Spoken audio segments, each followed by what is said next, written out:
Ano magpupit ang pano. Ginagaya niyo yung ano, nakatisa. Meron ba ganun? Meron. Ano Pati pagtatay siya na lang. Sayo ko si Rin, copyright tayo dun, boy.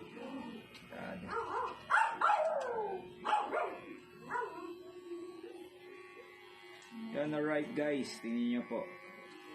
Aggressive po yung aso. Medyo matapang.